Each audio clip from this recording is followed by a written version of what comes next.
School Authorizing Board, and I'll be serving as your facilitator of your capacity review today. If we can begin, please, by standing, saying the Pledge of Allegiance.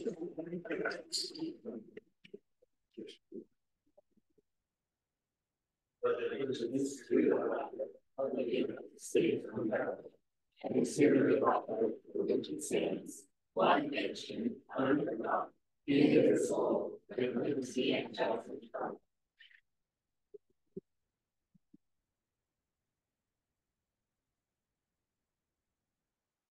Just a few housekeeping things.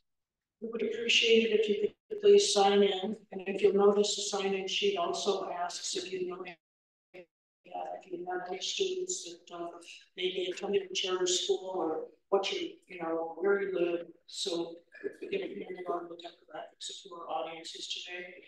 In addition, there's a ladies' room just out this door to the right. And one's room, I believe, is down at the foot of the stairs. So first, let me congratulate your team for being invited to participate in this process. And thank you for dedicating your time and efforts towards creating a charter school. As you know, it's a rigorous process, and to be approved to open a charter school. We thank you for committing to and engaging in this competitive process. This interview will last about 90 minutes, give or take. We also have additional time at the end if it's necessary in order to fulfill request to get all the questions answered. We'll take about 10 minutes for introductions and an opening statement for your team, approximately 60 minutes on questions regarding the application, and 15 minutes to answer your questions and discuss next steps in the process. Interviewers,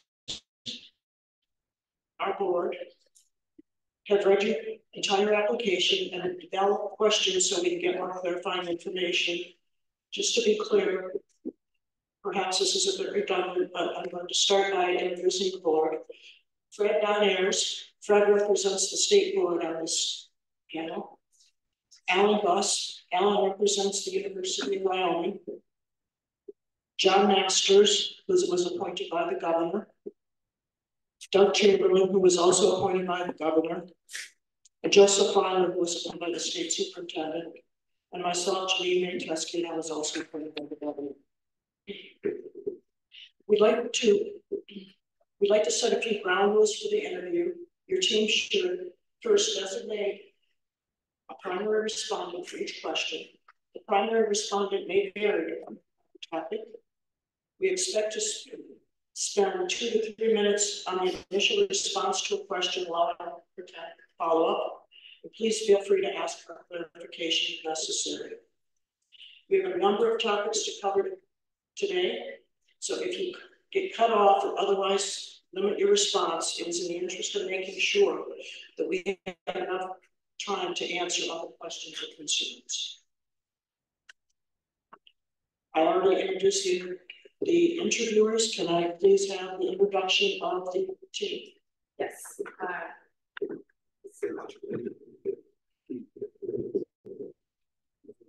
Good afternoon. My name is Lisa Euler, and I am excited to welcome you to Cody. We thank you for the many, many hours of in the name of school choice. We recognize your role as a thankless job that often feels like we can't make enough people happy, but just know that we are so grateful for your willingness to do this work and the opportunity to present our school model to you. We know that at the end of the day, you all want what's best for kids. We also want to thank Elaine and Carrie Klein, Lisa Grover, and Katie Burke and Haley Davis for helping us along the way. I'd like to briefly introduce our board and the areas of the application they may be able to provide clarification. We have Erica Nielsen on here. Mission, Vision, Student Recruitment and Enrollment. Glenn Nielsen, Financial Resources and Political Liaison. Cedar Kelly, General Academic Plan. Community Support, Stakeholder Communications and Building and Facilities. We have Chelsea Slade, Human Resources and Instruction and Assessment. And we have David Hill, our legal counsel. Via Zoom, we should have board member Tara Kelly. Did I miss you, Stephanie? But I'm here. I missed Stephanie. She's here. And I forgot what section. I am doing school leadership and curriculum. School leadership and curriculum. All right. And then we have Tara Kelly, who in July accepted a teaching position in Utah, but it remains active on the board. She should be assumed. And we also have our financial consultants from Delta Managed Services, Debbie Howard, Director of School Finance and CEO of DMS, Joanne Fontaine. Jacob Grisham should be with us. He's the CEO of R&D Communications, our technology solutions provider. Did our website design and school portal, document management, purchasing, purchase order tracking, attendance tracking, auditing compliance, learning records, and personal learning plans. Curriculum guide, school enrollment management, and lottery systems. That is our team. We have some opening remarks. It is our privilege to share our vision for this charter school. Vitalis Charter Academy was truly designed with the purpose to fulfill the state statute. We created the school as a labor of love for our community. We did not pay any consultants or outside entities or write or establish this application. Outside entities to write or establish this application.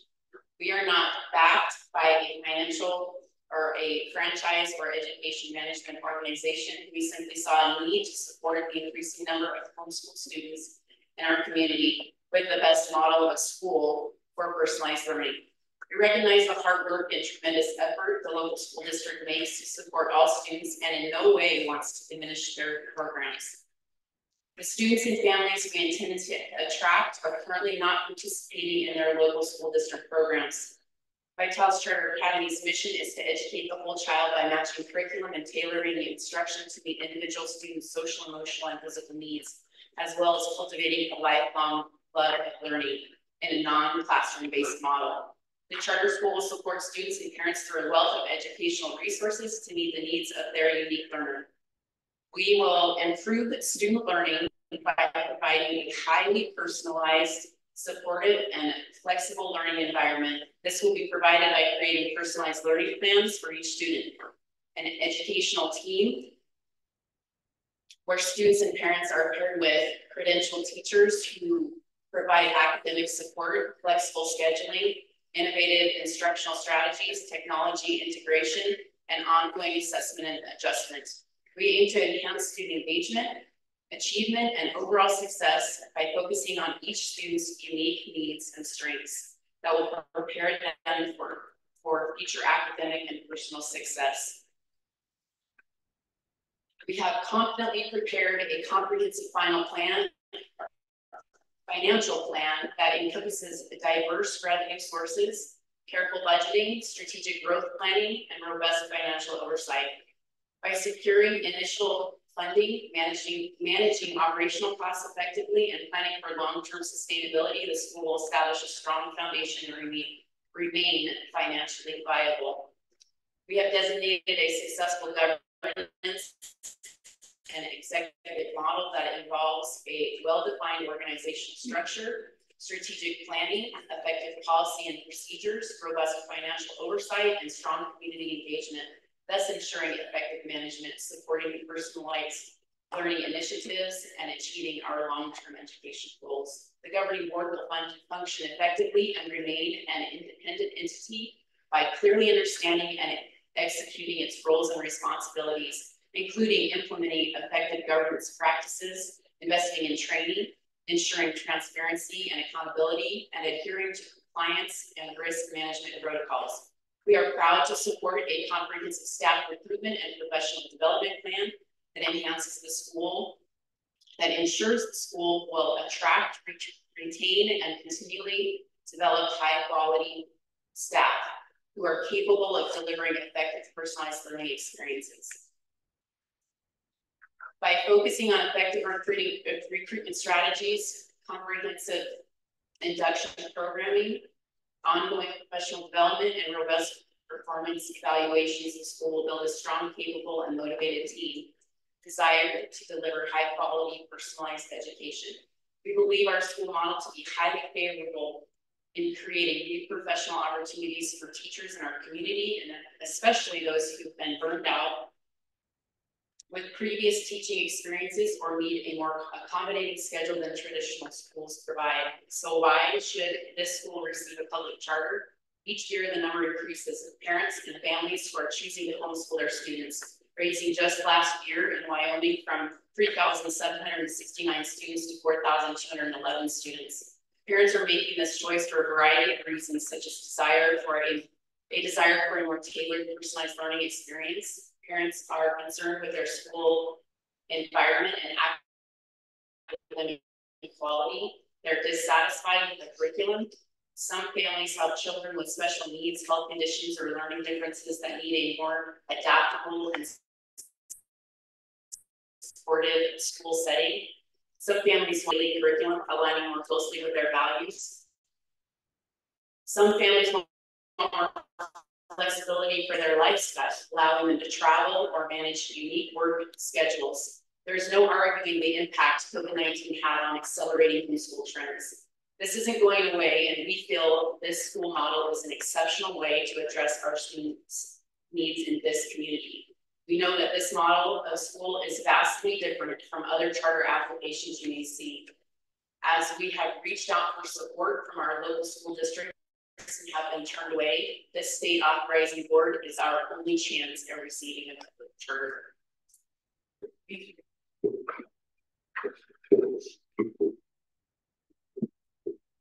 So what we're going to do is we will rotate amongst us as board members and ask questions. And it'll be a little cumbersome, and we're going to have to pass the mic back and forth. However, sure. I'm John Masters, retired from Cheyenne, and the question I have is on the title page. You're introduced as the charter will not operate as a full-time virtual school, and yet in many respects you look like a virtual school. So my question is, why did you decide not to be a virtual school, and what advantage or disadvantages do you see to that?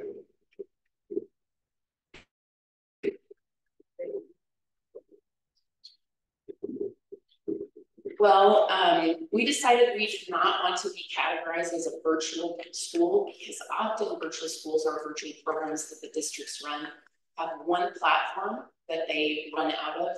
And we want our parents to have freedom of curriculum choice. So that may be that some parents are choosing no virtual anything for their students, no curriculum that's online. So we recognize the need to also have our students be unplugged, that there's, you know, a growing need for our kids to be able to function without so much technology, but we do want the option to utilize technology to manage workflow and access remote areas. So I hope that answered your question. Thank you. Mr. Chamberlain, would you have a question?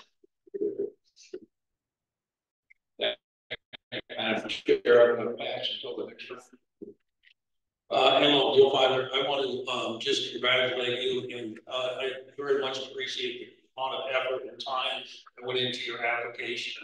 And that's clear by just going through and reading. My background is I spent 35 years as a secondary teacher, all of it in Wyoming. So my question for you today is, you stated that in addition to the standard academic, science, math, and so forth, that students will have opportunities to pursue interest and develop skills in the following non-core areas. You mentioned foreign language, fine performing arts, and special interests. As I travel around the state, I've talked to a number of different employees that talk about employability skills, workplace readiness skills. So if you could for me address, which I didn't see answering this particular question of career technical education and how that would work into that particular area.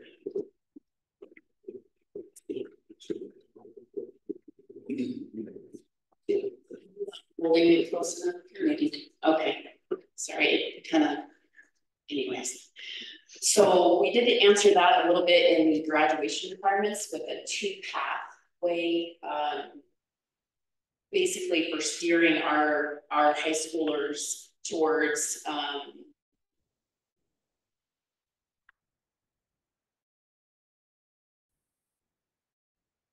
more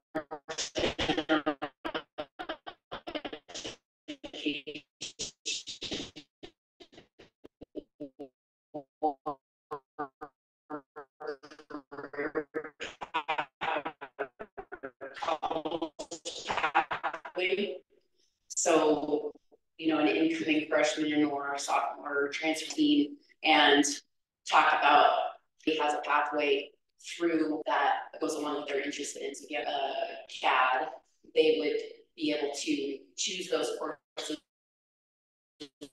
and then be able to have the opportunity to take some of those courses through the community college so that they could be able to be certified, you know, in welding or however, you know, whatever area that they are interested in.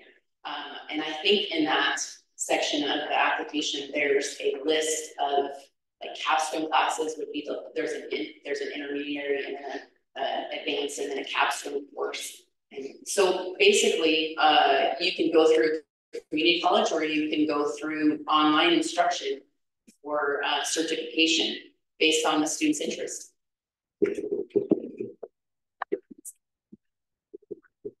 Thank you. Can I ask a follow-up question sort of along that line? So one of the things in your application, and I think it ties into this topic very well, is some of the field experiences that you're offering your students. What is your mechanism for ensuring, determining how those field experiences tie into the graduation requirements, environmental standards, the body of evidence, all of that kind of stuff? How are you going to assure that the WDE, for example, as you're looking for a diploma at the end of the day, that the WDE has bought into those field experiences as something that fits in to that mechanism?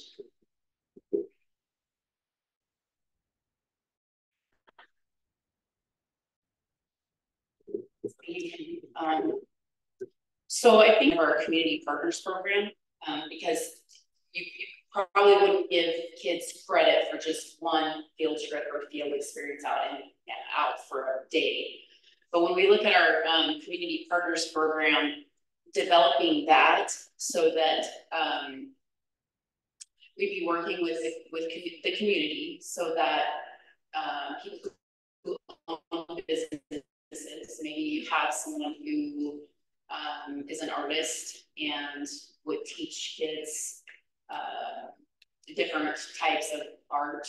They aren't credentialed, so their body of work would fall underneath a credentialed teacher from that single subject. So they would always have a teacher who is their lead teacher, for better. I can't remember how we called it, but basically each high school teacher would be credentialed in that single subject area. So you have a vocation teacher and you have a science teacher, and then that body of work is always checked. So how that ties to your question is, if they're going out into the community, that teacher is working with the teacher that they fall under is working with the community partner. So the community partner is not offering grades or even like course standards. Like you would have to go through the teacher of record as a community member. So there's going to be some collaboration between the school and the community partner.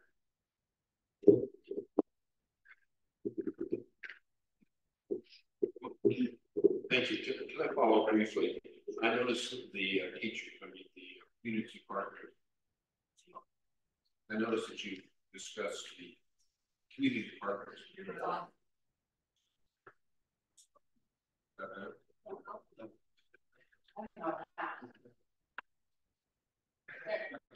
think that's not. Okay, the community partners, can you assure us that that you will vet those people according to the state standards of student and school safety?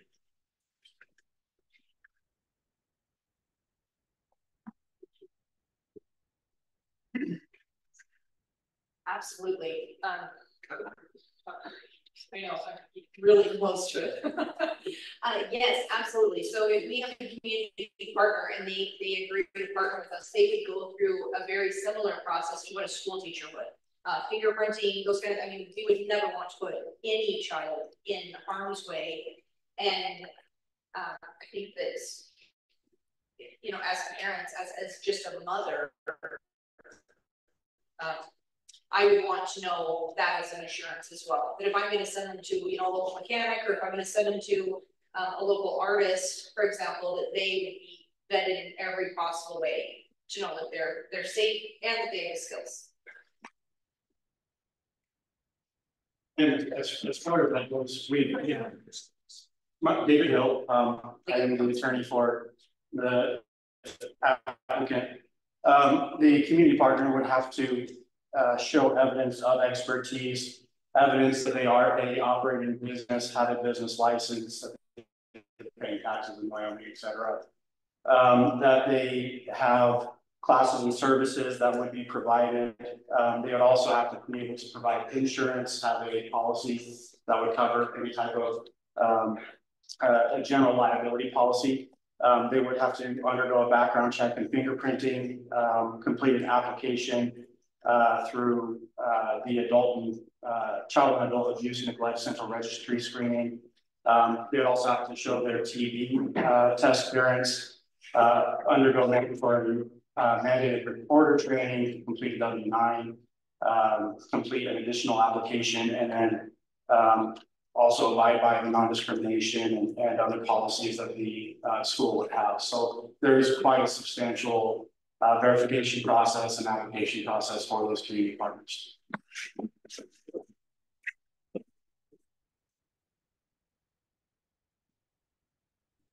Thank you.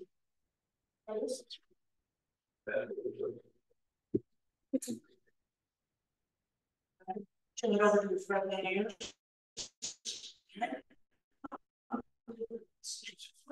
It's just fun. Okay, thank you, and again, as a representative of the State Board of Education, I appreciate your application.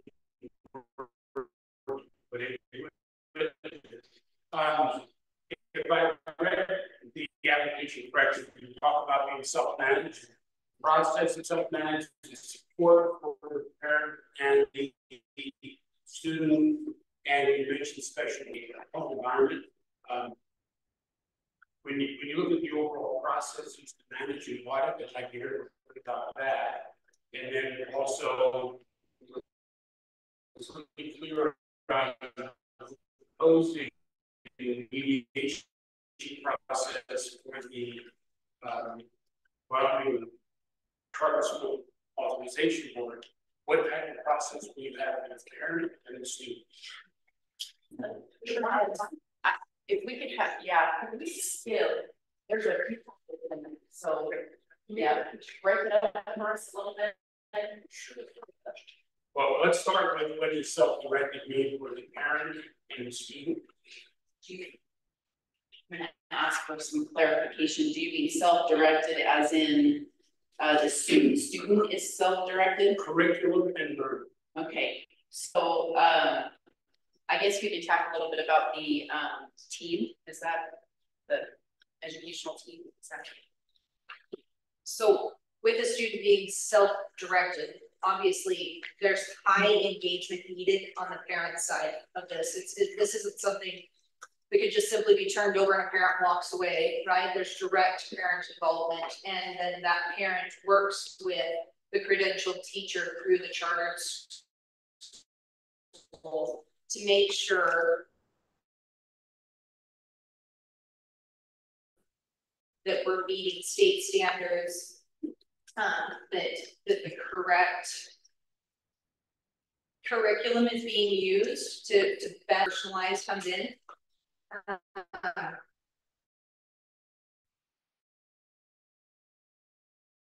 But the self-directed is really something that's unique. There are children, as we know, we have accelerated program, children who maybe just are a slower reader, differing level. And that self-directed piece is going to ensure that they're meeting state standards across the board, right? But where they struggle, they're getting the extra help. And where they excel, they're not being held back. They're able to move forward in a way that is meaningful to that child and to that parent, while also meeting all of those state standards. Did that help? Stephanie? Yes. Thank you. Yes, but you talk about extra help. Yes. It's gonna be a fun meeting. When extra help is required, we have several things in place.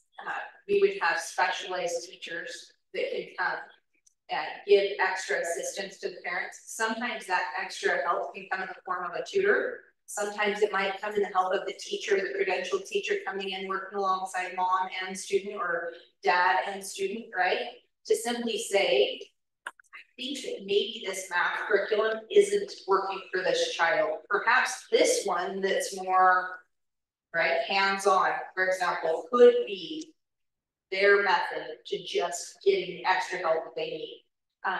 If those needs are greater, we will have those kind of teachers available that have those types of skills. There you go. Well, I'll just add to that, that we would have tiers of intervention as well. So as students are struggling with different subjects, there would be those levels of intervention that are. I'll try just two more follow-ups. So if the student and with the support of the parents are not making a grade, how does that manifest in situation? So by meeting with their mentor teacher, the teacher would then need to ask, you know, here's the body of work, and it's not meeting par, and it's not at the grade level. We need to run assessment tools that we would be using, and making sure that the kids are not at frustration level. They're working at, you know, where their ability level is, and the potential for growth for students to make upgrades. Like if they're at a lower level when they come into a program, then they can have curriculum that can also, you know, accelerate them through as they're learning skills and things. The support, and also other supportive staff that would come in, and also as they're entering different levels of intervention would also be there to help them. And the same is for special ed. I think you were kind of mentioning that as well, that we would provide all services that any regular school would provide. I worked in a school like this 20 years ago, and I had students with severe special needs. And I came in and worked with them on their IEP goals, and they had a special ed teacher, and that's exactly the same thing we would offer without special education teachers on staff. They just wouldn't be pulled out of a classroom or pushed into a classroom. They would be working on their own IEP goals as part of their personalized learning plan.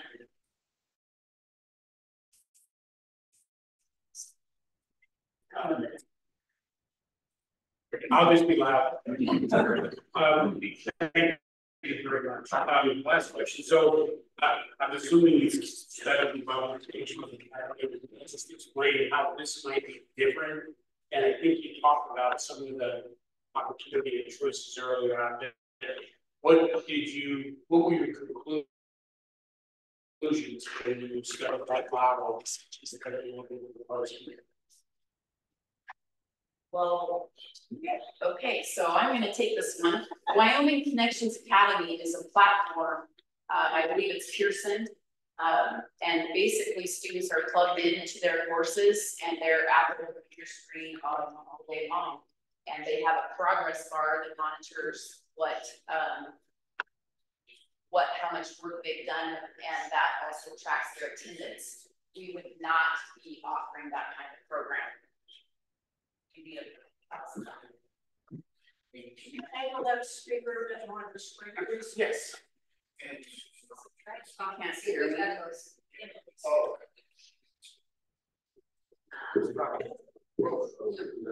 Better. Yes. Okay, so you want to pull down. Okay. Like that one with, I don't remember now. Sorry. That is like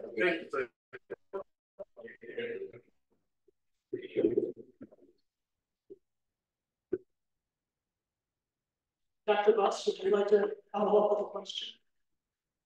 Yes, thank you, Lisa, and your team.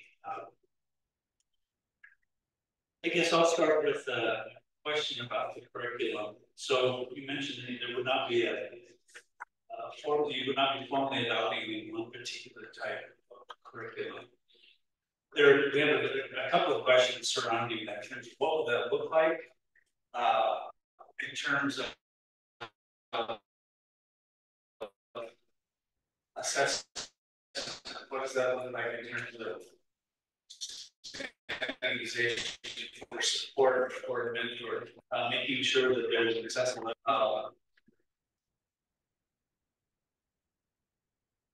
what does it look like?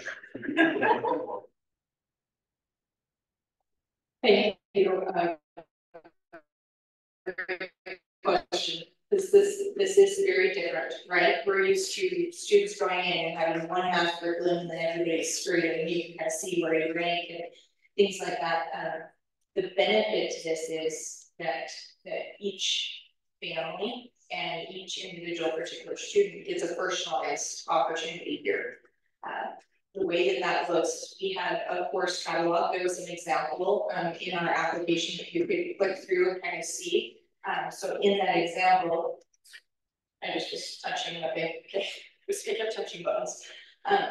That you can click through there and I can choose, I have 2 children, right? So I can choose my first child and she does well with reading and she does well with, right? But my second son, he is hands-on. And so their curriculum choices for simply mathematics might look very different. So as far as the body of work that they would do and understanding like the standards, that's where that credential teacher comes in and we present to the parent that body of work, 2 math sections like a day, struggling, but that teacher is going to know where that child's level is and help them to meet and set reasonable, but goals that are going to stretch them. That's what we want. You asked another part of that question. Thank you. I was like, there was one more thing I was going to hit. Yeah. So the assessment based on that is simply if it's a math worksheet, for example, you can see that the student has accomplished the work. You can tell, right? The credential teacher, when I'm passing that over and saying, here's what this child has done, the child is involved in this process. They can see that those things have been met. They can also sit with the child and say, I feel like, right, maybe you're not quite grasping this. Let's go back this next week and I want to read and add 1 extra every day so that you can really experience growth that you should in that particular area. There's also those standards would equate on the competency based, like are they achieving the law and then math testing. Yeah, so we have a lot of options for assessment just based on what's being done. We'll be doing math testing at the beginning of the year in September, probably in March or so, just to see how students are doing, seeing where progress is, and what they're struggling in, where they need extra support. So we are having that standardized test, just to help diagnose what's going on, how are they doing, what do they need. We're going to utilize portfolios, rubrics to help the students evaluate their own work and become self-aware of what they're doing and where they can improve. And then we'll be doing standards-based report cards. So just breaking down the standards, making sure each one is met. How are we doing? Where do we need to support the student more? So definitely ensuring that we're being accountable and making sure the students are receiving what they need. I'll talk a little bit about professional development, because as these teachers or credentialed teachers and mentors don't have classrooms to manage, they have more time to be working on where students are at. So maybe they're working at a professional development team where they're putting together rubrics for what a 9th grade social studies student should be able to do. So maybe they're those assessments are going to be created kind of in-house. Also, we would be, as we're developing that high school program, we would be having teachers create those courses, maybe some courses online via Canvas, where a student may log in with their teacher of record for 1 day a week and complete projects over the rest of the week, or they could be meeting in a resource center or the curriculum library to have some assessments with their teachers, or even instruction. Maybe they designed the teacher has designed a once a week meeting where the kids can get together and do their projects together. So there's a lot of flexibility for teachers to create instruction that's negative, that their hands aren't tied by so much classroom management and behaviors. These students, these kids are pretty motivated because it is about them. It is all about their interests, where they're at, and how to make improvement. Sorry, just adding to what I mentioned before, it's going to be required that mentors meet with their student and the parents at least once every learning period, which is 20 days. And so during that time, they'll assess everything, assess the work, and on that note too, they might realize that this student needs more support, and it's going to be more often than every 20 days. So that is the minimum, but they need to be checking in with the parents and the student to look at the work, to review everything, and see if their personal learning plan is adjusting. So there's really regular assessment in that, which is through talking with the parents and going over the work. I'm just going to add a little bit to that. It becomes really a partnership. Those kids and parents really trust the mentor, and there's a friendship that develops that really helps those kids get through and have a great educational experience.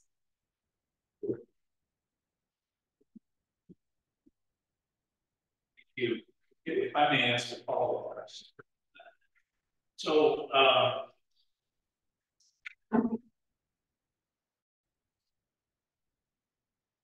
one of the major ideas of education, I'm sure you know of, is pedagogical content knowledge. So understanding not only the content, but also understanding the pedagogy to help students really develop conceptual understanding. And so in terms of the mentoring, it seems like that might be as much adult education as anything else, helping parents understand how they can best support their students. So, because along the line, I guess worst case scenario is having unsupportive, unmotivated parents. So or what's your model for supporting scenarios like that? Well, I did have those students. Often I worked with them. So the mentor teacher would work with those students, and I think Chelsea kind of mentioned it more often and frequently. They would come in to the learning center or the resource center, and they kind of just did their work there so that they had the support when they needed it. Oftentimes the curriculum was adjusted to where they were more independent. and then increase in difficulty as they gain skills. So it was actually really neat to watch kids who were at risk go from 3 to 4 grade levels lower and really make leaps because they weren't held back by having to be on a certain page in a certain book in a certain classroom. So I think that for your at-risk students, this is a very, very great opportunity. I also believe that if you have parents that are highly motivated for this type of system, I will just speak for myself, like as a mom, like I'm very interested in learning about like the science of reading. That's been a big, huge thing right now in the educational world. I've been reading everything that I possibly can to learn and understand more about how I can help my second grader read better, right? What do I need to do so that he has the skills so that he can become what he wants to become as he grows? And in this kind of system, we would offer parents, like if you would like to learn, the same way that we would offer like a teacher, right? That additional training. If you want to learn about the science of reading, we're here to help you with that, right? We want to offer those things, not just at like a teacher level, right? But those parents are the ones that are right there, and those that are motivated like that, we would absolutely offer the means and the ways to learn and grow themselves.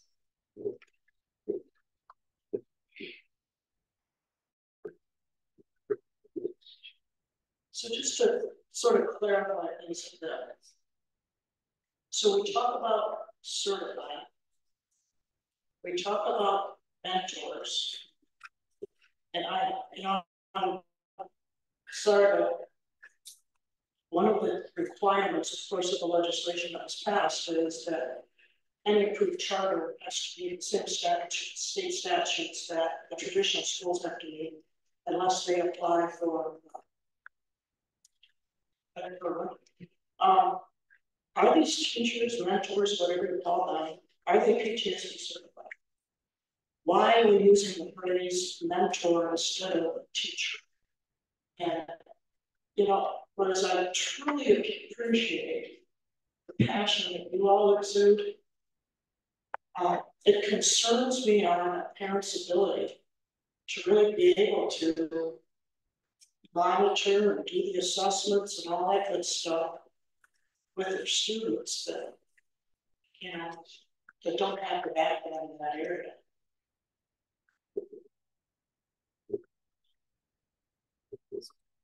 All right, that's a good question. Yes, all of the teachers who work as mentors would be have full teacher credentialing. And I think we chose the term mentor because it really helps parents feel empowered to kind of take on that education leadership role in their kids' lives. But to have that mentor teacher kind of over them, always taking, you know, always making sure that the assessments are appropriate, the body of work is appropriate. They're really the you know, profession. They're the one. And sometimes it is hard to say, yeah, your student is behind, but that's why we would have those tiers of intervention. So just like a regular public school, you would be placing them in those levels of intervention and having student success team interventions.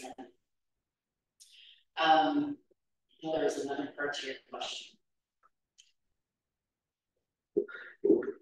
Just to add on to that, you said, you know, the parents maybe are not qualified, they're not certified, they don't have the training to teach their children, but they do know them probably better than anyone. And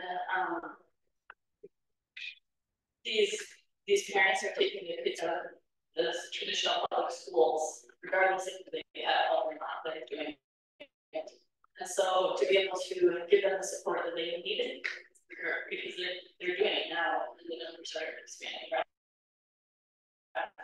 To be able to give them support when they are struggling huge benefit to the children that all that.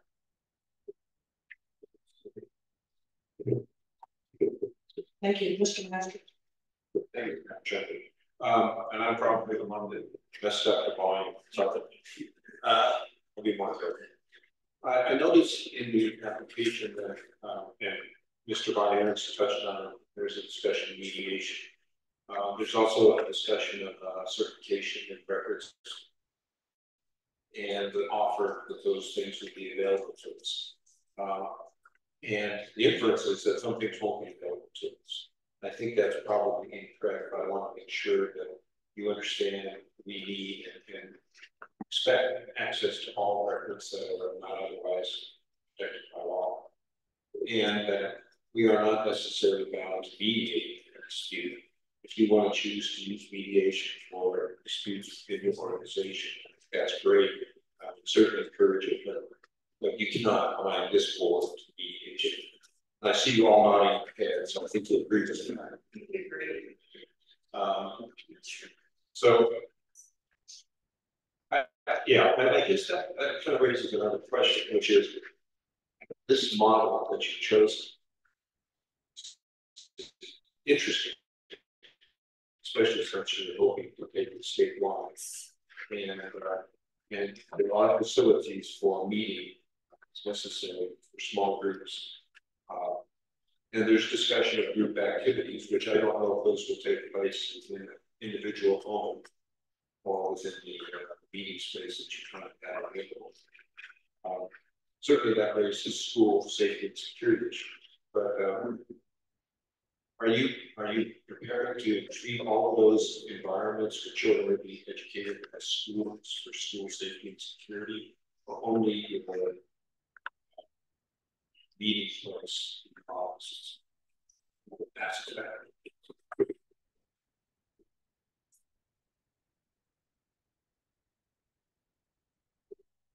So any school sanctioned event would be at a learning center.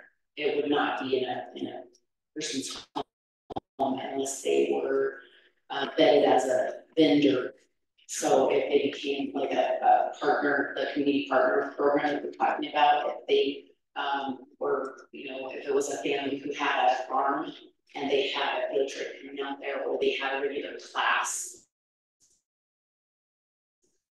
that was being attended, that would, it has to be school sanctioned. It would just be a group of families meeting together for an event. It would always be a school sanctioned, and typically hosted at the learning center or curriculum library or with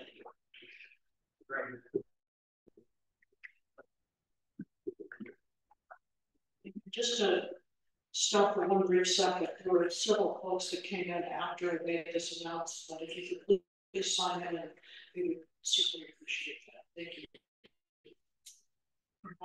Turn it to Mr. Chairman.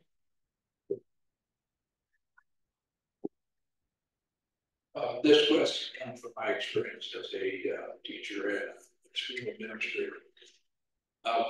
What kind of an issue would there be with a student that might result in that student being suspended or expelled?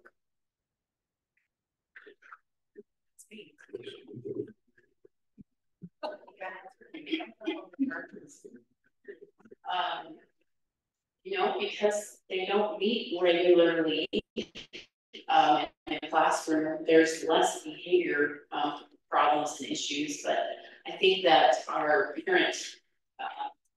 parent-student handbook kind of lines out what would potentially be violations for suspension. Obviously, bringing weapon into the learning center, regular things that other schools, facilities may deal with.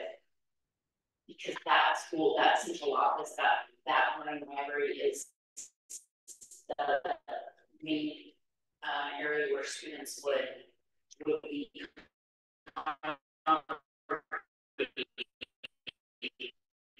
so there's just not as many options or opportunities for expulsion of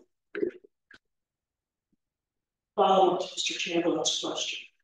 So one of the things, honestly, that troubled me a lot was a portion of the application when you talked about a student not following their NA as recommended and being disenrolled. Traditional public schools just don't disenroll students. And as I would expect, you have to follow the same rules as a traditional public school. That portion of your application is extremely troubling to me.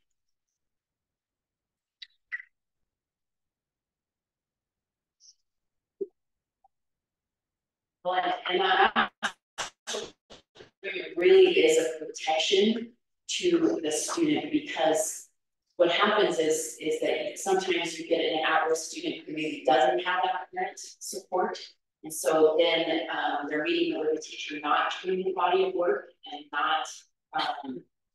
not really doing much. And so you put them on a plan for improvement.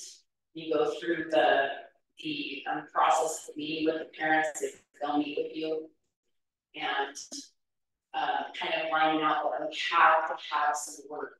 So really that master agreement just lines out the requirements for participating in a program like this.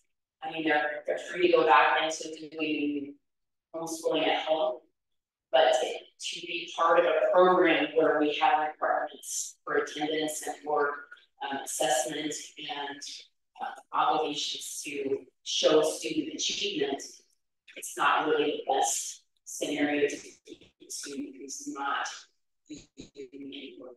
So really that's the master agreement, is to really hold accountable students and families to do their work. And either that or go back into a school setting where they can be supported every day in the classroom. So sometimes this model of school really isn't the best for your student and family. So that's really the master agreement.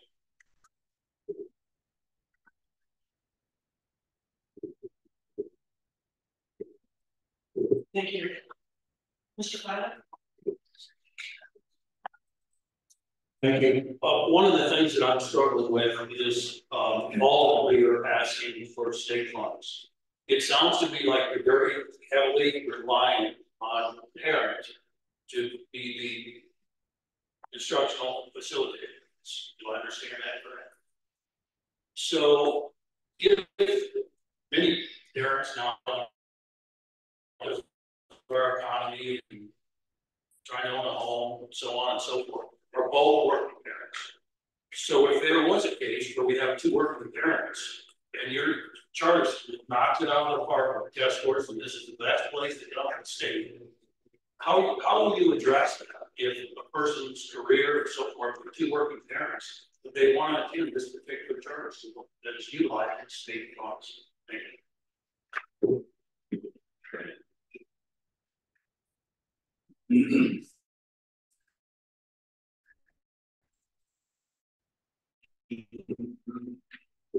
That's a great question. Are placed at the level of learning where they're able to be a little bit more independent. So if you have parents that are working and trying to do homeschool as well, and they need additional support, they're going to lean on that mentor. So there's a lot of time. I mean, what we've scheduled in terms of like salary schedule or our teacher load is 25 students per teacher. So the teacher needs to step in and provide support for students who don't have the instruction that is necessary from a parent.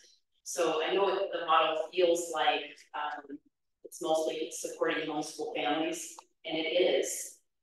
But there's also that scenario where you don't have as much support in the home that maybe is needed, and that mentor teacher really does need to step in.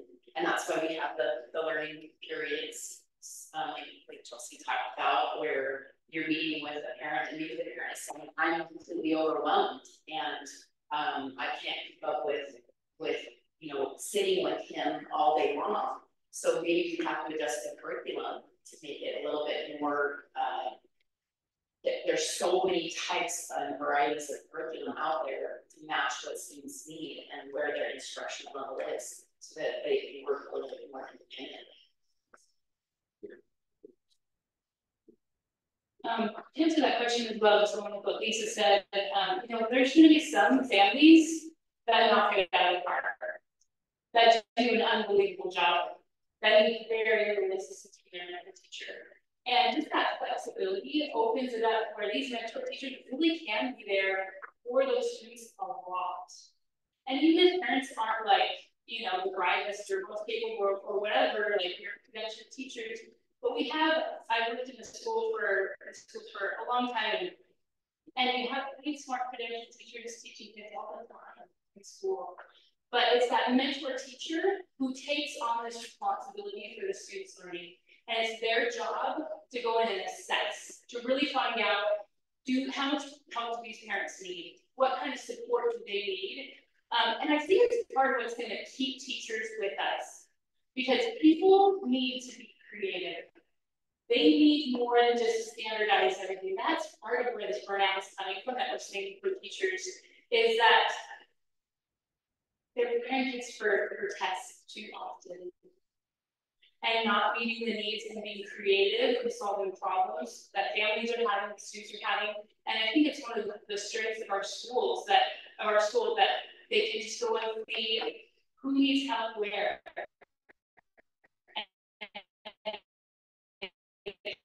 They need that, and they can problem solve, and they're pretty find awesome online programs, and they can figure out what the student needs. There's so many options. It's not just you know, if they're not supported by parents, that's in the end. There's a lot of flexibility in this program, and I think it's one of the greatest strengths. I know there was a financial question about that, and I don't think we answered.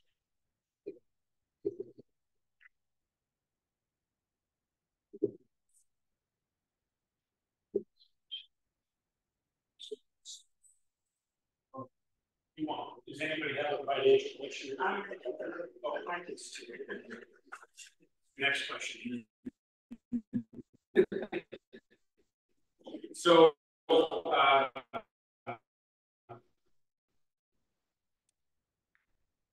we talked to 25 students. Minimum startup is 90 people roughly, 90 students, that kind of range. The first year is projected at 200, and that starting year we've had lots of discussion about. So,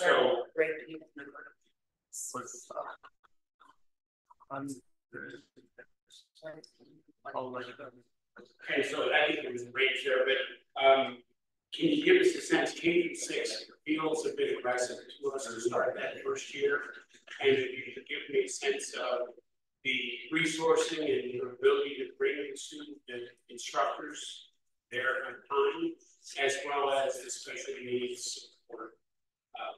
Even the state that it's known from my perspective, having really good special needs support compared to other states, we struggle at times to have the diversity of needs of the students. And so we can handle both of those questions. I appreciate it.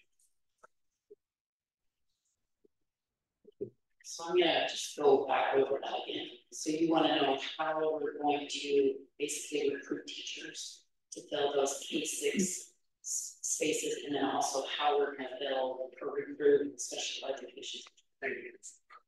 So that one again. Can I add on to that? I think the other piece, Mr. Van Aer's, I think the other piece of Mr. Van Aer's question is how are you going to determine how many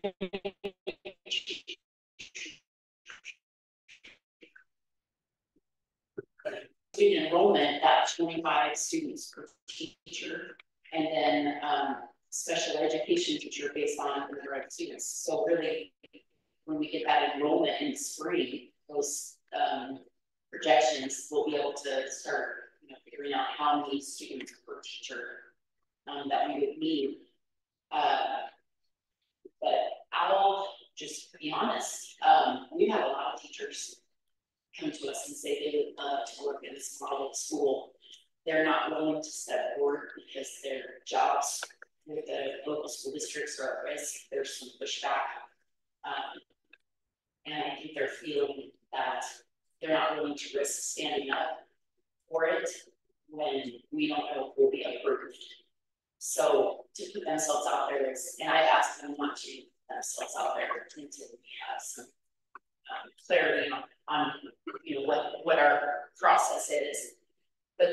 hybrid model of school is very attractive to teachers who don't necessarily want to go into the classroom every day or have been teaching for a long time and experience burnout. There's a lot of opportunity to work remotely, so they can meet with students via Canvas and other learning management systems, and really kind of develop how they want to communicate with their students. We have special education teachers as well who are really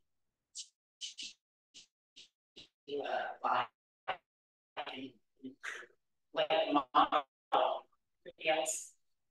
I'm glad there haven't been too many financial questions from my side of things, and have echoed a lot of the thoughts to not speak up. Yeah, but looking through the financials and sharing some of your concerns, and those are my first questions to Lisa, right when we manage local plans, other potential funders, and the only thing I can say just from like a business or a financial perspective is that it is scalable, and I share your concerns that once you hit 190 to 200 students, we don't know. Indications are surprising, and the amount of interest is more than I would ever predicted. So we remain optimistic in the model based on that level of interest. But I would also say, as I would pose to Lisa, yeah, but if there were only 90, could we survive that? And she just quickly, oh yeah, we would need this service, or we'd be able to minimize that. And so I think we would just try to scale the costs associated, align them with the revenue and what the model is.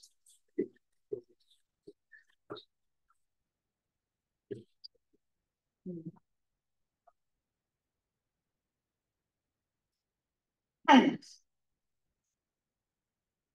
gotta tell you, I'm kind of, and I gotta tell you, as I'm sitting here and I listen to this, and my reflection is kind of like, it kind of reminds me of what happened when we had COVID. And parents had to stay home and teach their children. And I would say that when we look at test scores, what happened, we didn't get the best results we did. And those parents had regular support, and they had teachers online with them. So bring me an assurance that this is different and this isn't COVID on steroids.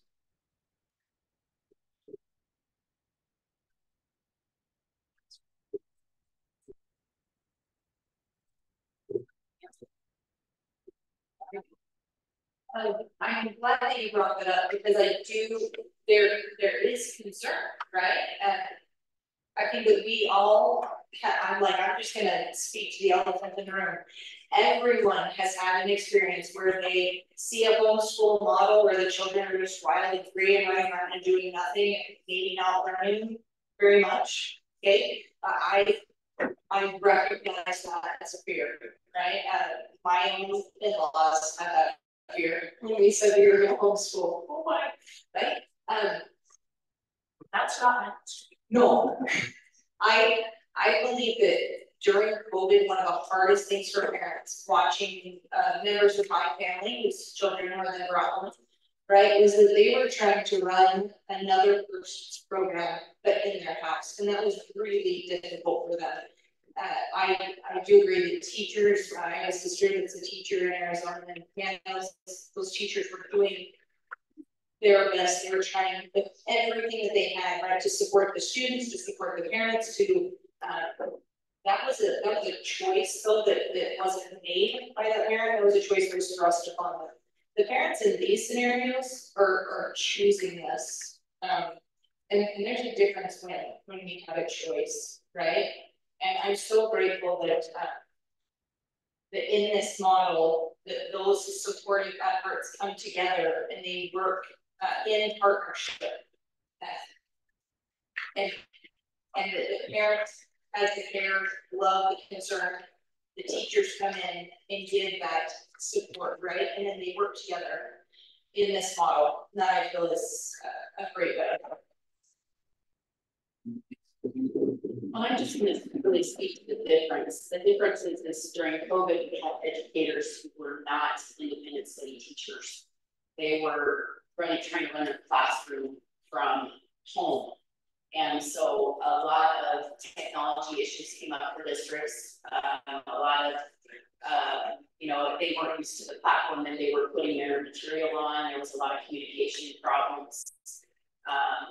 And parents were like, this is terrible, and not having a great experience. And I think that's kind of what Stephanie was trying to say is, this is different. This is different because you're sitting down as an education team saying, where is my child at?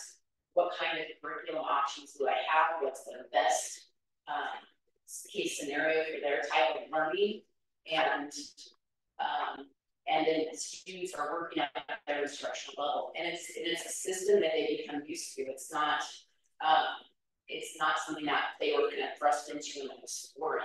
I don't know about you, but I felt like during COVID, the kids came home and it was like crazy. It was wild. I had 5 at home, and most of them were in public school.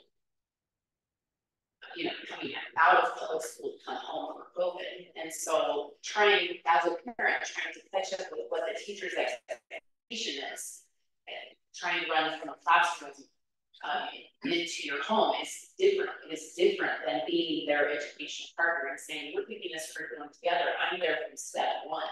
And so if you look at the research during COVID, personalized learning school models did much better than regular school models because they were used to homeschooling at home, doing school at home.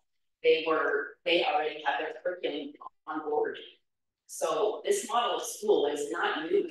It's not something we just made up. It's been around for 20 years. It's just not here. So we want to bring it here so that we can have the support for our community that other states have.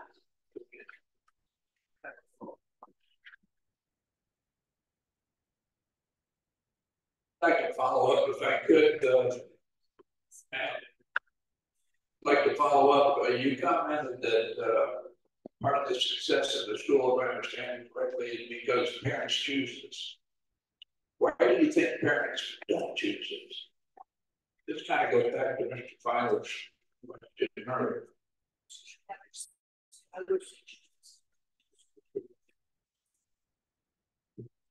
So just a clarification on the question, why wouldn't parents choose this model? Honestly, parents have the hardest job, right? You've got this darling little bundle of joy, and they grow up and they start to like learn things in your own house, and you've got to determine what's going to be best for your individual child. I feel like some parents may not choose this as an option because it was mentioned before, right? Both parents are working, how do we give appropriate support and things like that. Some parents worry, right? There's a variety of worries that parents have for their children. Some parents would choose to keep them out of school because they don't like that type of socialization. Some parents love them in school so that they receive socialization. I think it just depends on what an individual parent is hoping for their child, right? You guys think about this? I think there are a lot of parents that are very satisfied with the public school system. It works, it functions well for so many people, which is wonderful. And that's why we love this opportunity, because there are obviously those families that want something different. And so we feel that it's a collaborative effort with community members to truly provide the best education for our children. So I feel like that's probably why they are fully satisfied with what's going on there, and that's awesome. And I think the beauty of both options.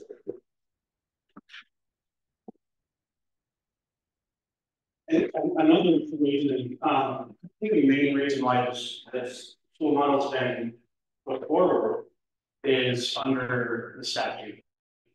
Statute 301 A3 talks about one of the purposes of this article is to encourage the use of different and innovative teaching methods. Different and innovative. This is different. This is innovative. I think a lot of parents don't want to do something different, don't want to be innovative, it makes us uncomfortable. I think there's a lot of discomfort that the board has expressed, and we're trying to alleviate those discomforts, but this is an innovative process.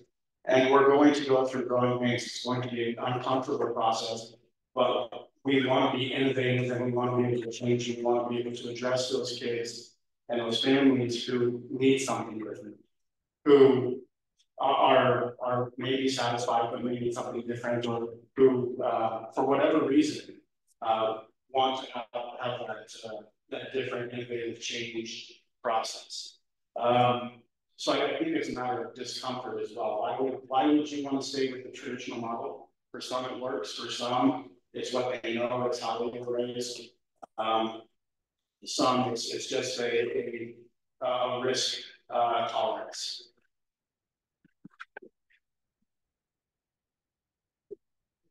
I would just add sports. Thank you, Mr. Masters. I'm fascinated by law. It works well with governance regulation. I'm not sure. There's a partnership between college, Secretary of Governor's Office, and others, trying to solve some challenges, including any of the other challenges. And I would encourage you to at least monitor that activity, because you'll incur challenges at the moment. And in that regard, this model seems to be one that you've adopted or perhaps modified from some other location. And I wonder if you could tell us where, first, exactly what challenges they encountered and how those challenges were addressed, and whether you expect the same types of challenges or you foresee different challenges that you face.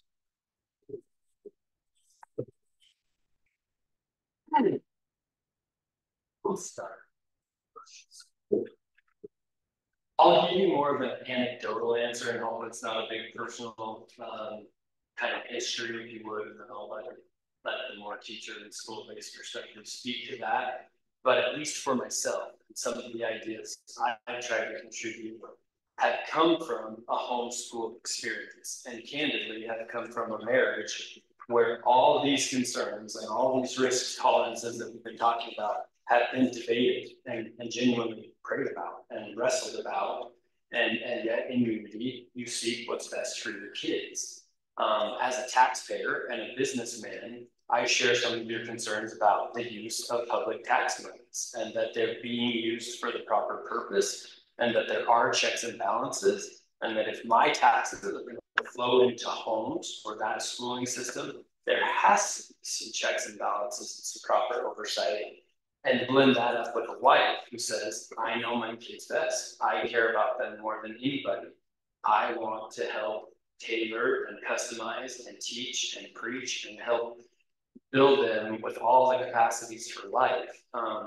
That has led, in my opinion, to some of the ideas flowing into this blended model. I haven't seen it anywhere else. Now, maybe there are some models that they can speak to, but at least for me, it's this idea of finding the proper checks and balances for public monies, finding that they're used wisely and appropriately, that the assessments and the goals are achieved while still having such customization, such flexibility that truly has created America and led to a lot of the innovations that we have. So Dr. Andwell speaks to it.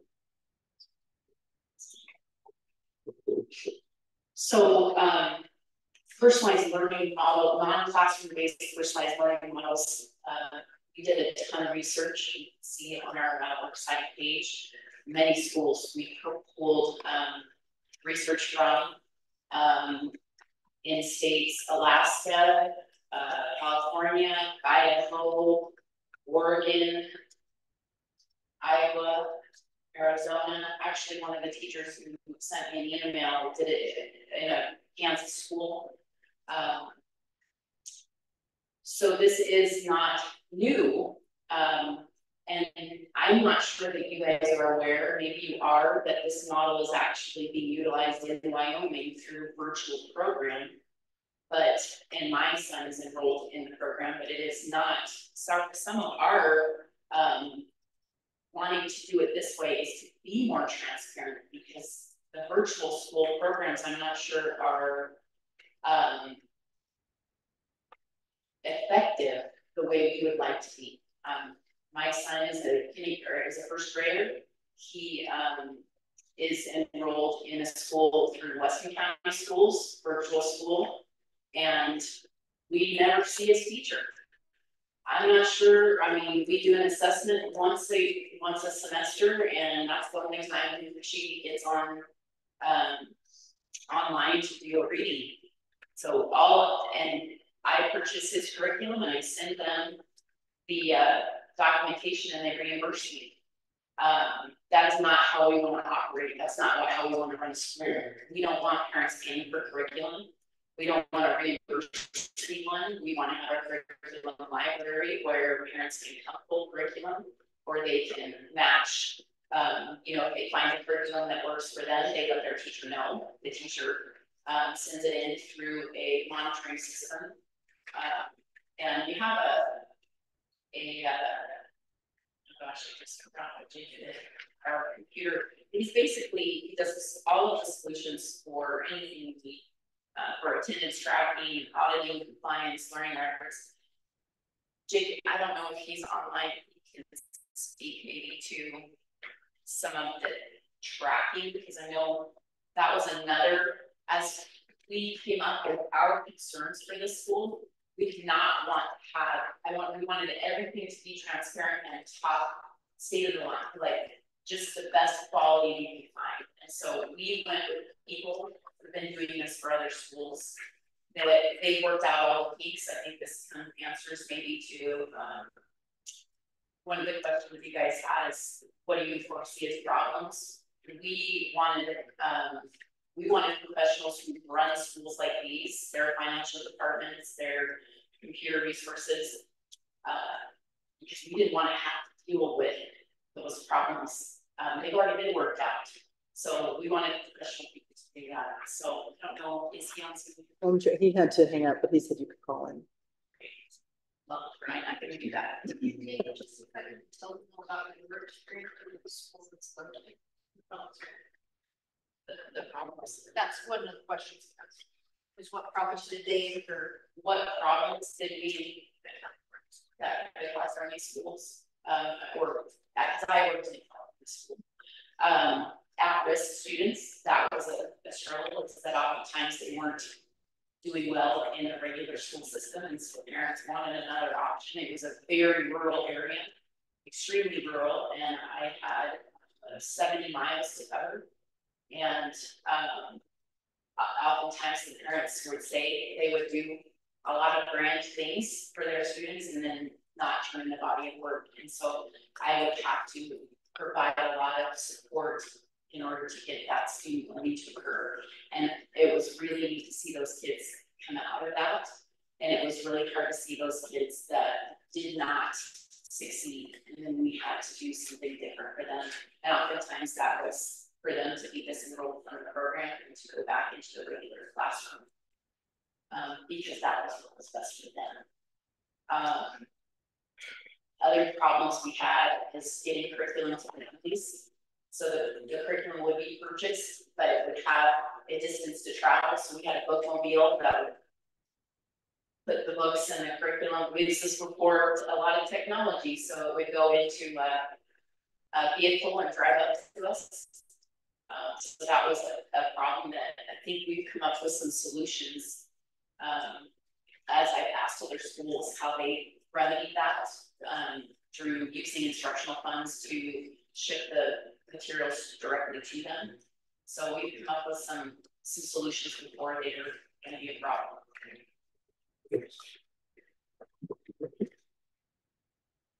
Just a follow-up.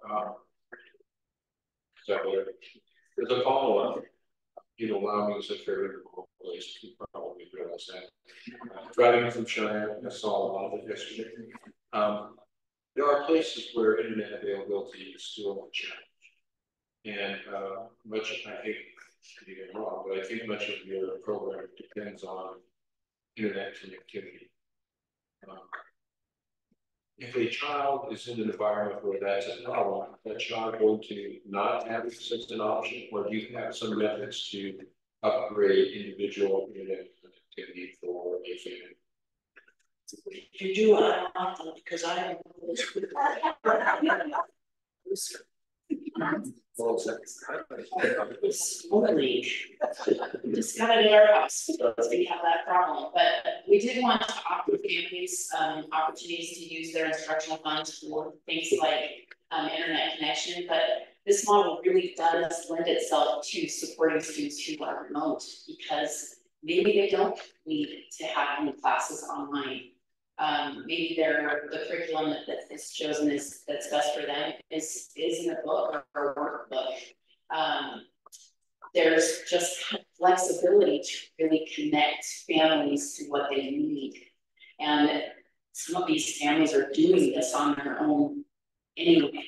So this is an opportunity to provide parents with some internet support if they do want to put a student in a class that is online. Say it's a high school student who's remote. They can use their instructional funds to have internet and courses that are rigorous instead of having to work out a textbook or a curriculum maybe that their parents picked out. Just along with that, I think it's one of the reasons why this is such a great model for Wyoming. I mean, even just here in this county, I've got kids who ride the bus for an hour over an hour to school one day. I mean, they're spending close to 3 hours on the school bus every day, along, the time they spend at school. And there's just so many places that are so remote. And these kids have to ride the bus forever to schools that don't always have a lot of resources. And this is a way to connect these students who are really remote to a top-notch education. And kind of going back to the previous question about, where we've seen this work in other places. Honestly, all over the world, the countries who do the best in education, like Finland, I always talk about, they have personalized learning. It's all personalized learning. They're not writing anything to the tests. They do well on these tests because they're giving a really holistic kind of education to these students, and that's the goal.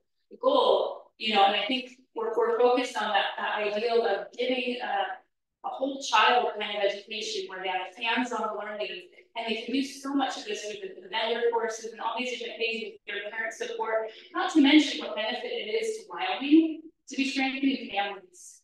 And that's part of what this does. And it connects families where the kids are so disconnected from reality. And worst case scenario, as we've been talking about, what if kids don't have support with their parents and whatnot? Well, then it looks a lot like a lot of these virtual schools. Worst case scenario, it looks a lot like what's already approved and going on for so many kids. But maybe they just need to be out of a classroom, maybe where there's bullying or whatever's going on. So I think, worst case scenario, it looks pretty typical to a virtual classroom.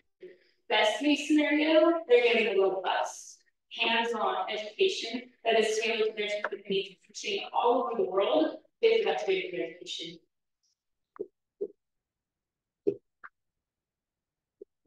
Thank you. I have a funny question.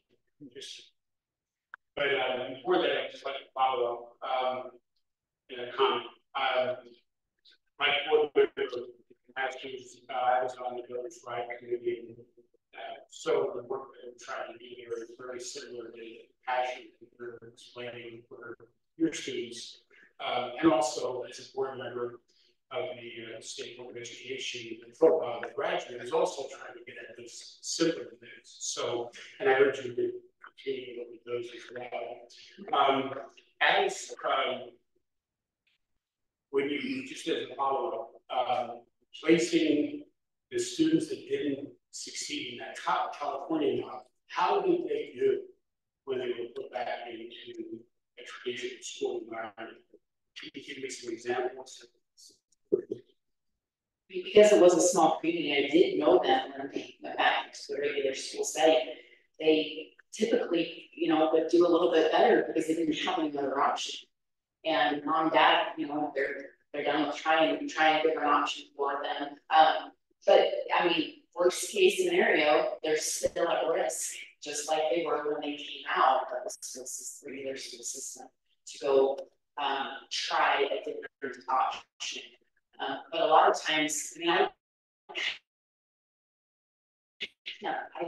have maybe 2 students who did that in the 5 years I worked for this school.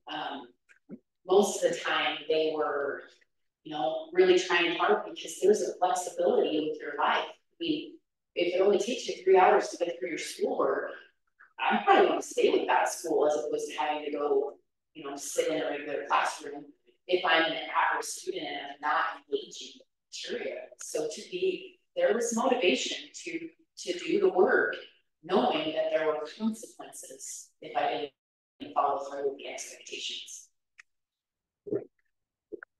Thank you. So from a funding perspective, a non-virtual and non-classroom instructional model, can you help me understand the funding model and how it scales up and scales down? What is the expectation on a per pupil basis? There has to be a your financial. Yes. How are you doing, Joanne? You might have to state the question, but you have Joanne out and say the question. Well, how do you scale up and down? Thank you. Just because of some of you are online. Yeah, that's our financial people. Fine, thank you. So from a non-virtual, non-classroom instructional model, can you help me understand the funding mechanism on a per pupil basis and a little bit of how that scales up and scales down? In other words, if it's scaled down, when would you be at risk? And if it scales up, on a per pupil basis, and obviously we have the funding model in the state, and you can reference that to the state funding model, I appreciate it. Good afternoon. Hi, Lisa. So I want to make sure that I'm understanding your question correctly because there is a disconnect on the audio. So things are slowing down a little bit. You're questioning the amount per pupil budgeted. Is that correct? Essentially, as a starting point, yes. Okay. Essentially, yes. Okay. On the, I don't know whether you received it or not. There is a materials assumption per student of $3,000. And then, as Lisa mentioned, you know, our people to teacher ratio will affect how many teachers need to be on staff as well. As ADM goes up or down, we would revise, obviously, the amounts needed. I'm not sure if that is answering your question or if I'm missing the root of your question. I like your answer, and it's just a couple pages into the financials, and I don't know that this is going to help, but you obviously have the revenue. You have the revenues based on these pupils or enrollees, and the expenditures. As I just looked down, certified salaries will literally be a correlation with your enrollment. Non-certified salaries might be a little more fixed cost and not as variable. Benefits will be directly variable. Books, supplies, and materials will be directly variable with enrollment. Services and operations will be correlated with enrollment. And literally for these first 5 years, you don't even see a capital outlay. And so I mean, virtually at that 200, they are directly correlating expenses with the amount of enrollment because of the unique model, that there's not that capital or that school infrastructure required to get up and running. It's the teachers, it's the curriculum, which again is one of the goals, that we want those monies to go to educational purposes only, but that may or may not answer all the questions. Yes.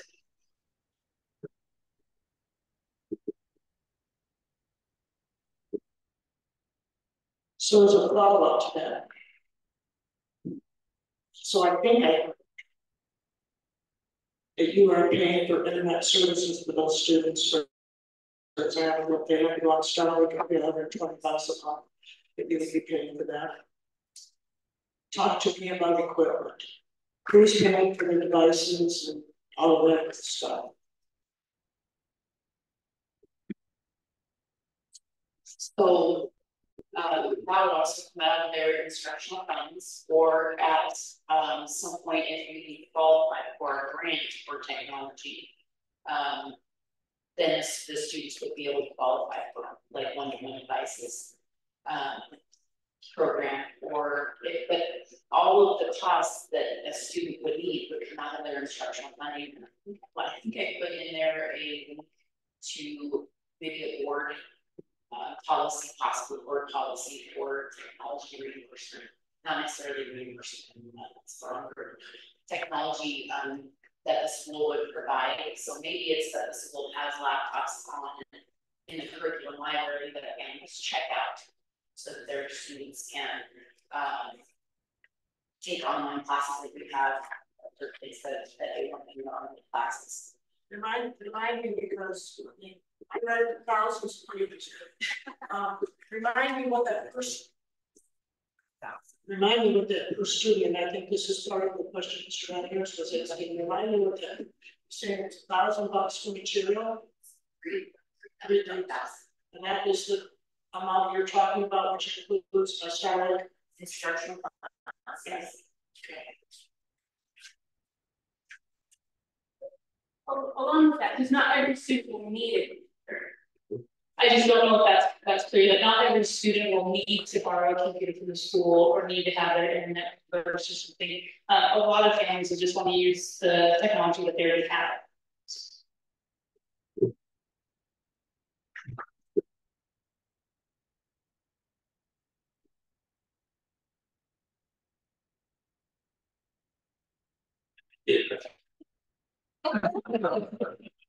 So I'm just going to do a tone check here. It's 2:30. We said this was going to end at 2:30. However, we do have extra time, and I do think there are some more questions that the board has of you. So, Dr. Buss, did you find your question? Not yet. All right, let me give it to Mr. Chamberlain, and then I will come back to you. As a public school administrator, I spent considerable time on teacher evaluation. What process are you going to use to evaluate the instruction? I know that is not a traditional situation, but what process do you use to evaluate those involved in instruction?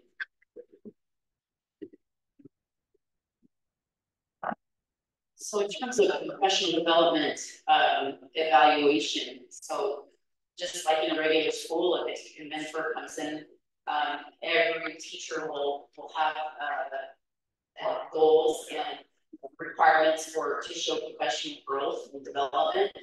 And maybe instruction is part of it, and maybe that's group instruction, maybe that's individual instruction or tutoring. But there will always be that part of the professional development where teachers are setting goals for how well that's going, heavily monitored by the director of the school. So just like in a regular school, the teachers will be setting goals for the year, and also having a moment, how well are they monitoring their students? How are their learning records? So another part of this is that when the mentor teacher meets with the family or student for the learning period, there is an extensive report that is compiled for that learning period called the learning record, and that is what is submitted as documentation for the body of work they're doing. So how is that teacher? How are their learning records looking? It's basically just like in a regular school setting.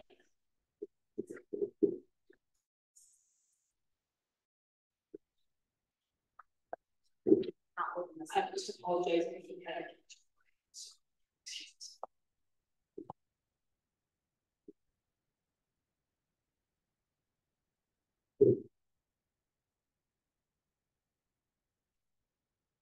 in evaluation, the problem I dealt with was, it was my opinion of what I was seeing. And I assume that that's the same way with the headmaster or whoever would be in the case.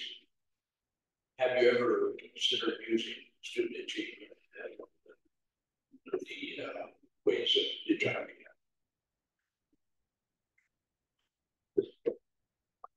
Yeah, absolutely. As students are 25 students are under one teacher, it's kind of got a similar problem of not having quality learning records or enough body of work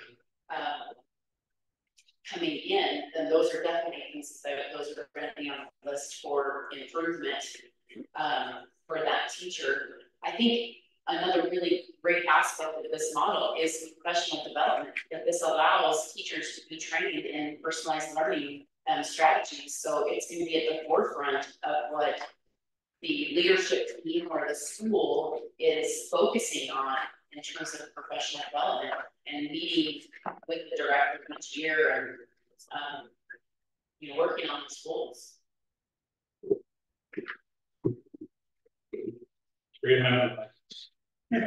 So you talked about a curriculum library and also learning centers. So what are the building requirements to the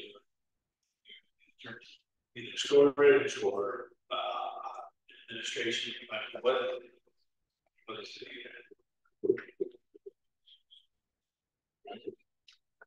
So we will be held accountable to all the state standards as any other school. Any kind of requirements, safety, all those things, we will have to go through that. We will have our central office here, probably in Cody, Calgary, potentially see the building already. That looks like it would be a really fit for us. And that will house our curriculum library, as well as our small classrooms for meetings and small gatherings. And then it will also have storage and extra space for those things. And other towns, because we want to be with the contingent counties, part-time in Washington Hot Springs. We will also have some smaller buildings for them to meet with their renters in those areas. So we'll have our central location here, and then we will have our learning centers without the curriculum library, just for meeting spaces and teacher events and things like that.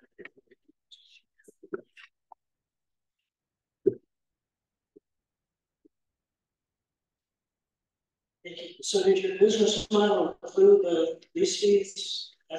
Okay.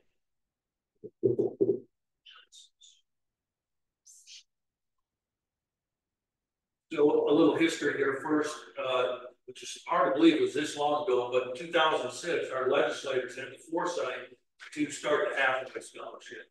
And it's been a great program for our state, and many students have taken advantage of it. When I look at the Hathaway program, and I assume this isn't going to be a homeschool anymore, it's going to be a charter school. Pathway to the students in a homeschool environment is pretty straightforward. Either the ACT score or WorkKeys.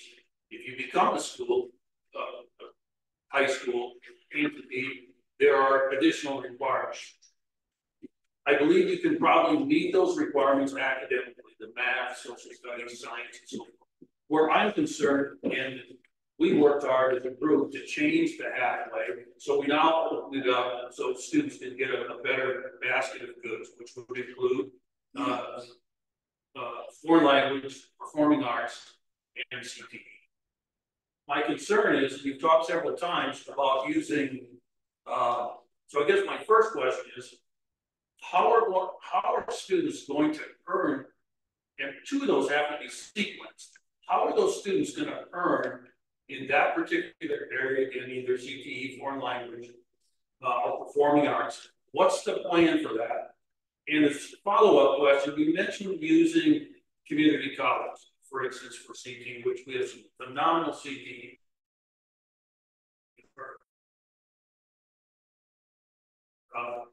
CTE programs, and can you reach out to the OG's board as far as the plan for students to utilize, and what would be the closest community college?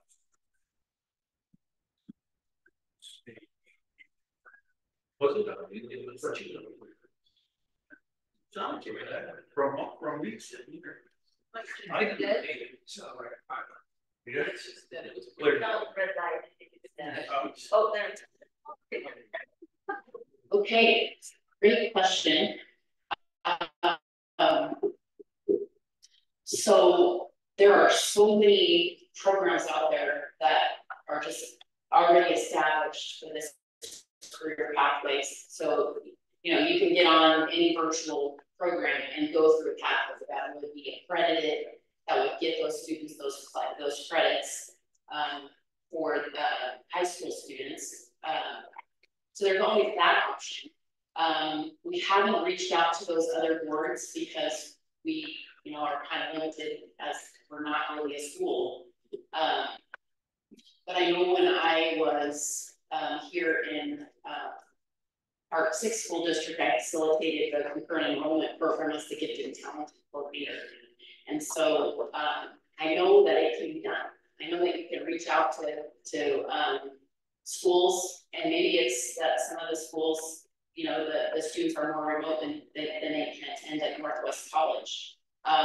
Maybe they're, you know, a little closer to other colleges, but they also, those colleges have distance education courses that can be taken as well.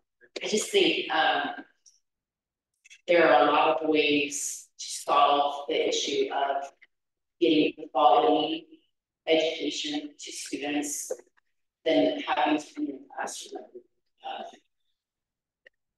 I think also the opportunity for them to take, you know, do some hands-on career development with local community providers, like our community partner program. They want to be credentialed teachers, but you would always have a single subject credentialed teacher overseeing that community member. So I think this is the part where it's kind of creative, where we get creative and problem solving when a student has a specific thing that they want to become. And I think there's a lot of solutions out there right now. So could you just, where's your close community college? You wanted to partner with the community college, who would you partner? Northwest College in Pella. And that's how far? 30 minutes. Yeah, some of these students will be living in Powell, and some potentially it could be Lovell or so. I know that two of the we live in Powell, sorry, I should clarify. I live over in Powell and we drive 4 days a week over here to Cody so that my daughter can attend dance. And those two dance students, when she gets to a high school level, you can let her in dance the same way that you could let her in football or whatever, because they have very rigorous, like you have this many hours of practice in a week and those types of things. So I know that those options, right, are available to reach some of those different goals.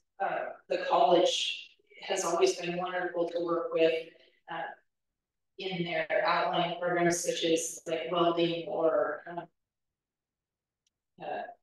sorry, just escaped my brain. Foreign language would be another aspect that you can work with the college easily on. Well, like Chelsea was saying, it's not just limited to, you know, it's worst case scenario, they're on a virtual program that's already canned.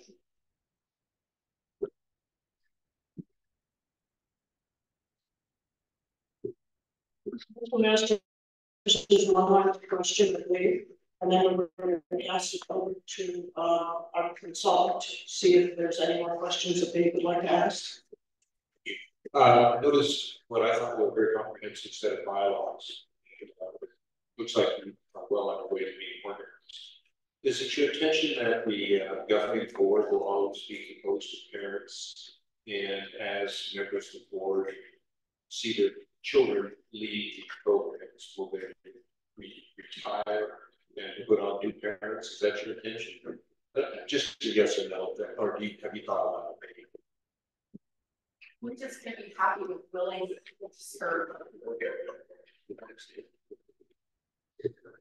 I don't know, do I need to restate that? I'm just going to be happy with anyone willing to serve. I think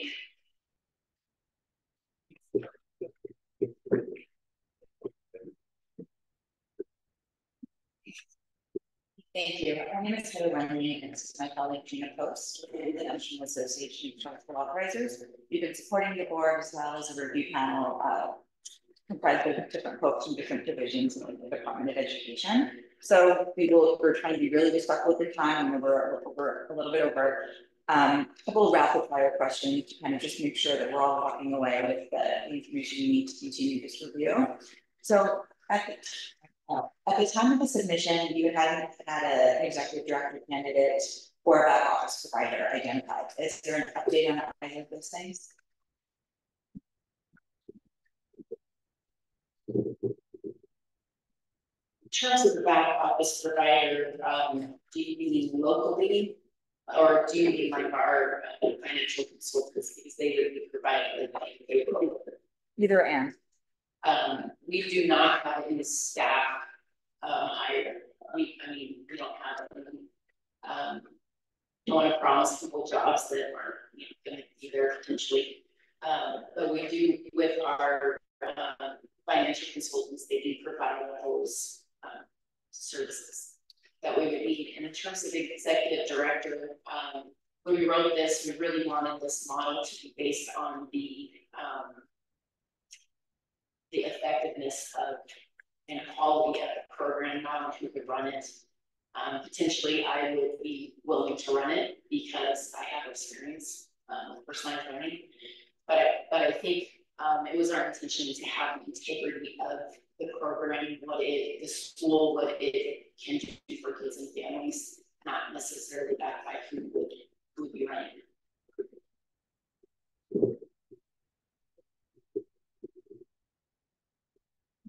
You mentioned you might serve on the board. Has there been, or how many folks do you currently have committed towards this? Should the school be approved?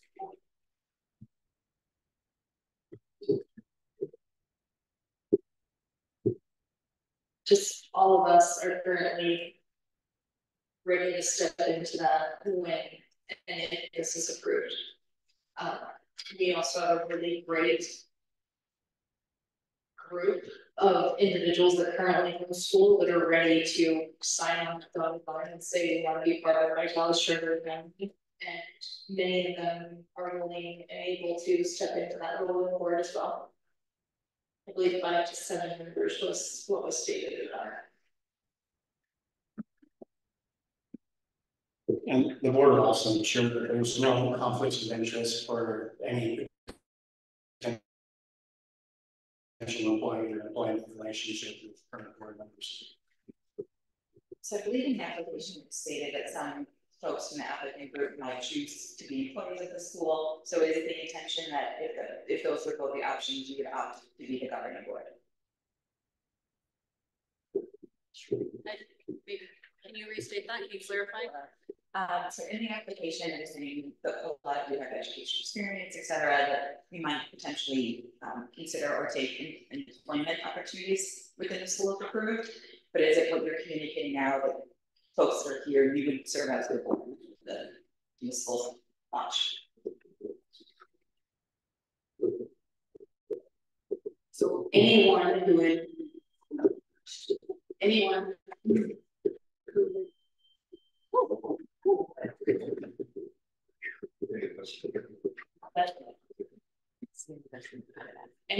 be employed by the school would not serve as a board. Does that answer your question? Sort of. So it would just be Lisa. She's the only one currently that would be an employee. Yeah. You have more. Currently, Lisa would be the only member of this founding board that would become an employee at this point.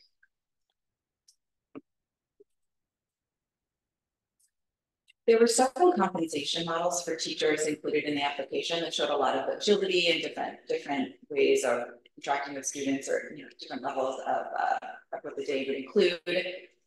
Would you be posting vacancies for specific models, or would teachers choose their preferred arrangement? Would compensation be different based on different models?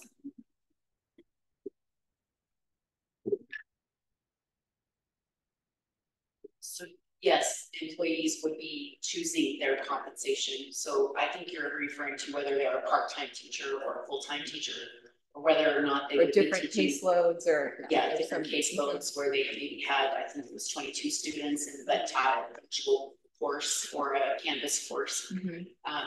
Yes, so they would be choosing that based on accommodating their family needs. She asked about how we would also post in that way, like would we job posted that way? If that was needed, like if we needed a part-time position, or yes, we would be posting them as needed. There's a couple more.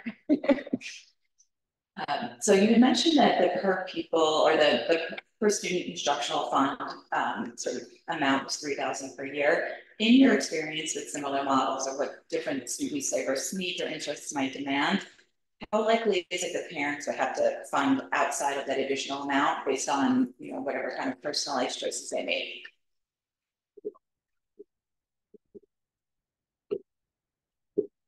So there's really 3 ways that parents can use those instructional funds, and that's for better course instruction. So using the community resources, also by purchasing curriculum. Now having a curriculum library really helps because parents can, that curriculum that's already purchased can be resourced. And I can't remember the third. I can't remember the third one now, but it's very unlikely that parents would ever have to plan outside that. They typically there's money's left over, and oftentimes that money would kind of go back into a pool for the curriculum library to kind of bolster maybe books or materials that had been lost. So 3,000 is significant for families to be able to really provide all that they need. Thank you. You know, I'm a stickler for this. So these are public funds that you're using. You're talking about 200 families. There's a tremendous amount of work that will go into the bookkeeping to ensure $3,000 is a lot of money for a family. What does the process look like for you to ensure that each and every one of these families are using these funds, which are taxpayer dollars, to ensure that their children are being educated? Another great question. Typically, the process goes as the families meet together. They decide which curriculum needs to be purchased. Some can be pulled from the curriculum library. Those that need to be purchased go through a vetting process. They go through a technology solution that we have provided. I'm trying to think. I'm thinking of the individual monies that are being spent. What are the record keeping and bookkeeping process? Yeah, I'm getting to that. So we have a technology solution where it's purchased through a purchasing system. All of those instructional funds are audited, and then they go to our financial department, who audits how much spending per pupil, so no students are overspending. But the director also monitors and approves every purchase. So curriculum is never purchased that's not approved through the school. So religious curriculum or curriculum that's not appropriate. So that's the auditing portion of it. And then those reports are compiled and regularly given to the director and the board of directors. So is this a reimbursement process? No, no, the teacher purchases the curriculum as agreed in the meeting. So the parent doesn't receive a check. Nope. That's what I. And that's why we're calling them instructional funds, because they have to be approved by the school through several different people, not just one person, not just one teacher or one director. It's also goes through a purchasing authority as well. And all of those, just like in a regular school, those purchase orders are accounted for. I know which way the director.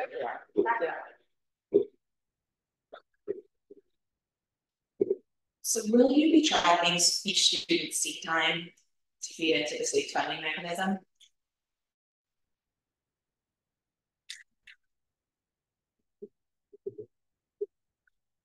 At that learning period meeting, the families will have to provide learning logs for accounting for the time that they are spending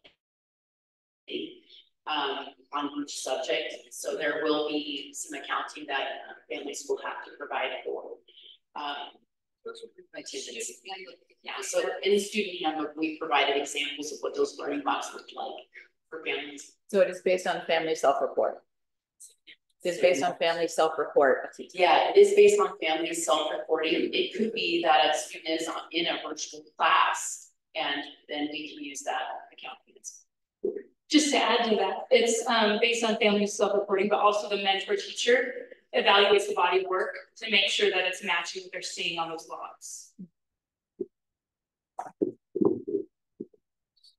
This is my last question, and if the board has any follow-ups. So as public charter schools are open enrollment, explain how you would use the personal information that's listed on the application for families. Say that again. So as charter schools and public schools and our open enrollment, can you just kind of explain how you would use the personal information that you're soliciting on the enrollment forms? Soliciting. So, like what is asked? Just like all of their schools do, just putting it in the system, and as students are enrolled, the information goes into the system. Is that what you mean by soliciting? Well, there's questions asked about families' educational backgrounds and some of those things that are atypical from typical enrollment forms. I'm not sure. I'm not sure I have an answer to that, but I would definitely look into it. Okay. Is there a way for you to send me that question? Sure. You know, right? And I'll reply to that question. Oh, yes, sorry. Okay. I done, sorry.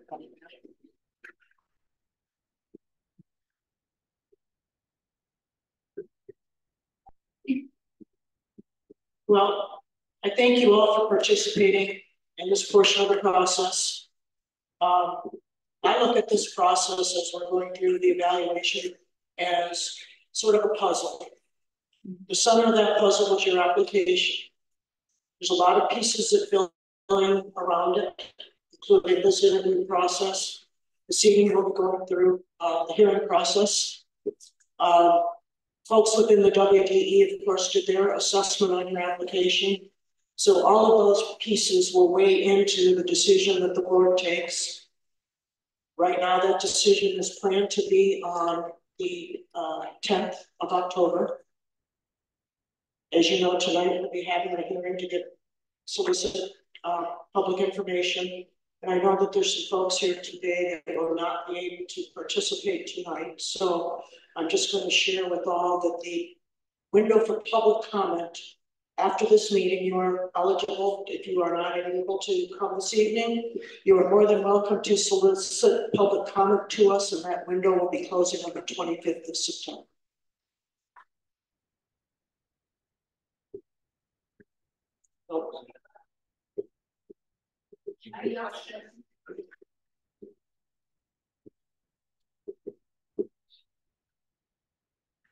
Thank you. You had just mentioned, and I'm sorry, I should have written down whose name, but I just wrote that I wanted to ask this. Somebody had said that maybe we didn't give you the right information, or that we would use mediation. Maybe it was a misunderstanding that you thought we were saying we would use mediation with your board. I was just wondering for clarification, is there an area of our application where you felt like that was stated, just so that I can, like, just myself, I can go back in and just try and understand what you were trying to ask us there? Yeah, I actually brought that up. If there was a dispute between us, the board, and the school system, there was something about 5 days to respond and 15 days to get back to you. If there was a dispute resolution section in there.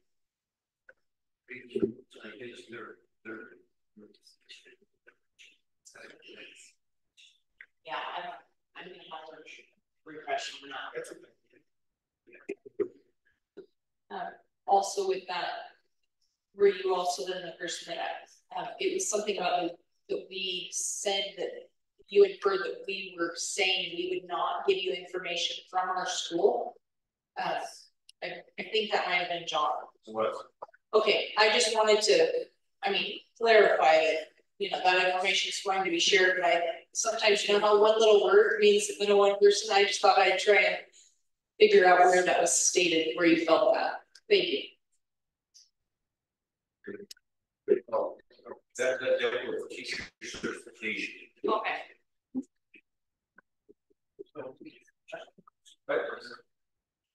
Someone brings up the dispute.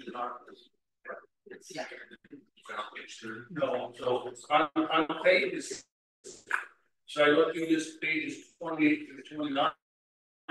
Rather lengthy discussion about mediation and the roles of our board in disputes and so forth. We confer written. It's over a page of different administrative between mediation and us and the board. I'm looking at that again, page 28 to 29. Pages policy. In bold letters, it says disputes between the charter school and the Wildwood Charter School boards. Is that in the application? Because what do you keep in mind? It's school lottery.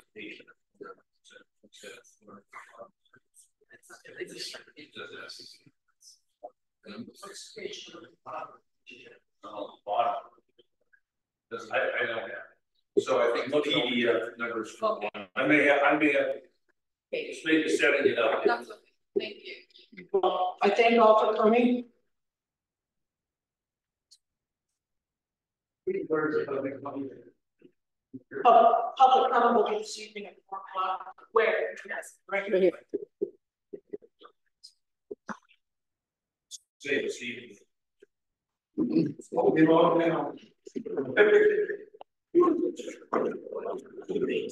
Yeah.